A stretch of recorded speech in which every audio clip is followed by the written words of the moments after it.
Recognizes the chairman of the House Judiciary Committee, Mr. Jordan from Ohio. Thank you, Mr. Chairman. Governor, why didn't you tell the truth?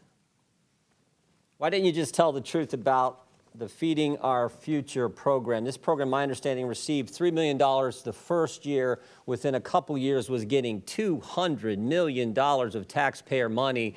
Whistleblowers raised concerns. As the chairman said, auditors raised concerns. Everybody raised concerns. March 30th, 2021, the payments are stopped. And a little over a month later, the payments are restarted. Why didn't you tell the truth about why you restarted the payments?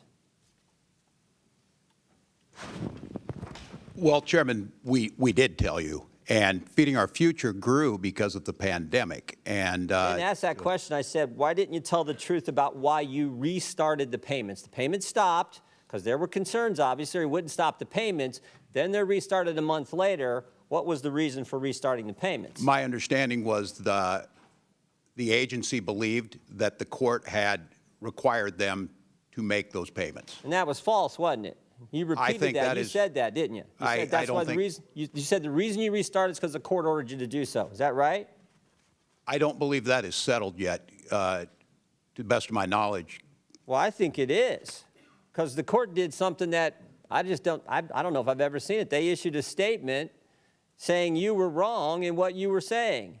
This is from the court. It says, Feeding Our Future versus Minnesota Department of Education, correcting reports and statements by Governor Tim Walz concerning orders issued by the court.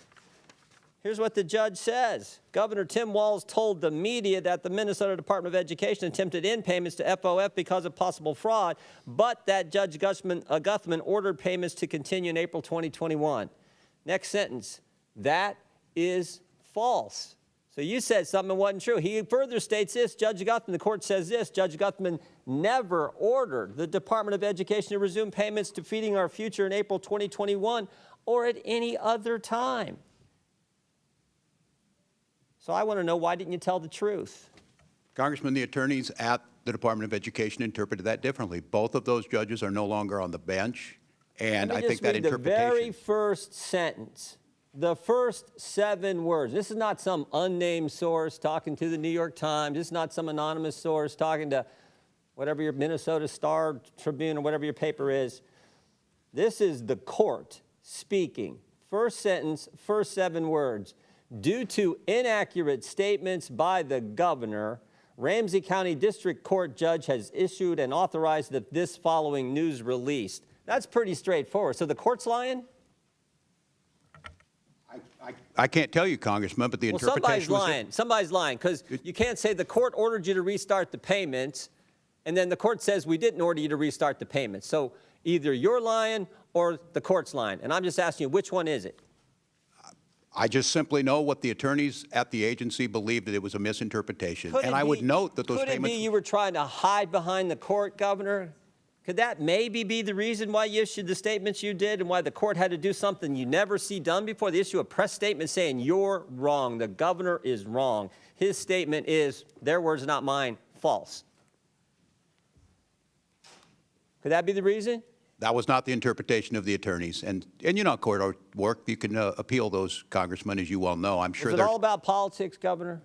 No, it's about taking care of our people, which Minnesota does better than anyone else. $3 million, the behavioral intervention program went from $3 million to $400 million in 5 years. The housing stabilization went from $2.6 million to $104 million. The integrated community supports went from $4.6 million to $170 million in 3 years. And this is unbelievable what's happening, and you're trying to hide behind some pretend court order, some court order that didn't exist.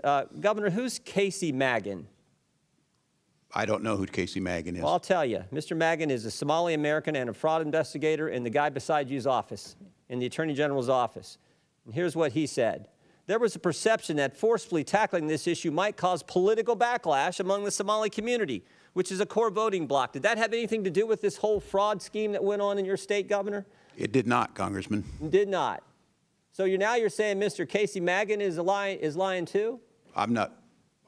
You're the only one telling the truth in the whole state. Mr. Magan, who's a fraud investigator at the Attorney General's office, says it's politics.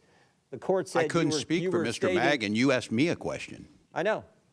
I'm asking. And I said no when you asked me the question. I'm saying Casey Magan said just the opposite. I don't know. So the court's wrong and Casey Magan's wrong. You're the only guy right. How many people have been indicted in your state right now? Do you know, Governor? I don't have those numbers with me. You don't? 98 people been indicted. You happen to know how many are Somali American?